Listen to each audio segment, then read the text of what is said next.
put on a wonderful opening partnership, setting England well on their way. Just to confirm where we stand at the 15th over, 100 for the loss of that Johnny Bairstow wicket. Joe Root going really well on 42. They've been going neck and neck with not just the amount of runs, but the number of balls faced, nicely divided between the two. Before we talk about the partnership so far, I think let's go backwards and talk about the latest incident that's happened. That's, of course, Chris Woakes walking in at number 3. So they've obviously thought about the innings. A little bit of a bad back for the captain. Jason Roy can't bat till 7. Yeah, well, we kind of saw that happening, didn't we? As in, Chris Woakes is someone who can actually bat. Is a very good batsman, got very good technique. So, he kind of walks into that number 3 spot just to make sure that the others get enough time. And it seems like an easy game for the English guys.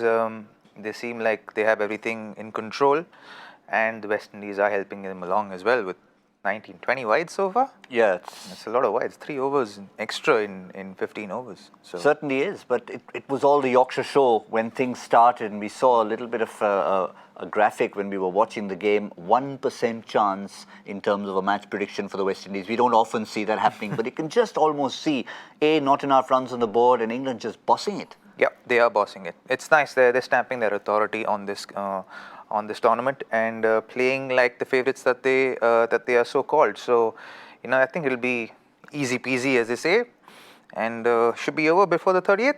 A little after the 30th. I think what will please England even more is that it's not that they haven't had a few downs to contend with, mainly the 2 injuries, the bad back to Owen Morgan and that left hamstring of Jason Roy, but they've adapted well. They sent Joe Root to open the batting, Chris Woakes at number 3, so they'll be pleased that even when they've had to go to a plan B, it's worked.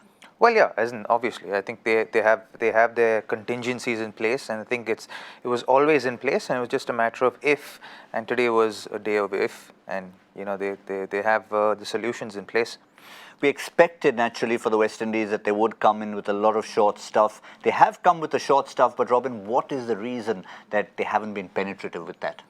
Well, I think they've become too predictable, and they're not pitching the ball up enough. They're not using the swing or seam that's possibly available under those conditions. And right from the get-go, all of them have been, pretty much short stuff all the way, except I think Jason Holder looked to pitch the ball up a bit, but outside of him, everyone is only looking to bowl short. And that being that one-dimensional is not going to serve West Indies' purpose in this tournament.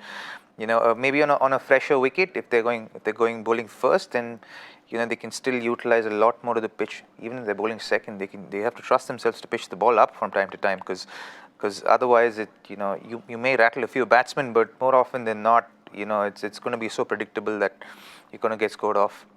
The other thing that was predictable was that they will try and use their main bowlers as much as possible, because the match not likely to go 50 overs. So you tell yourself, if we're not going to risk Brathwaite and exposing him to this English batting, you've got to use the 5 bowlers or 4.5 bowlers in the case of Andre Russell. Yeah, they have to. And I think it would be wise for them to...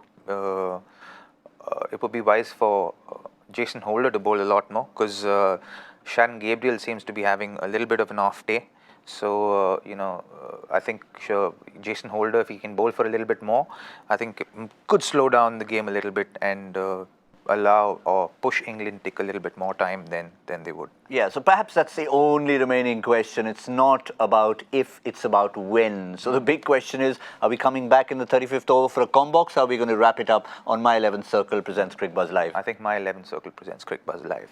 Robin spoken. That just means that it's somewhere around the 33rd, 34th, 35th over, maybe just after that England are likely to wrap things up, unless there's a bit of a twist. Doesn't appear so.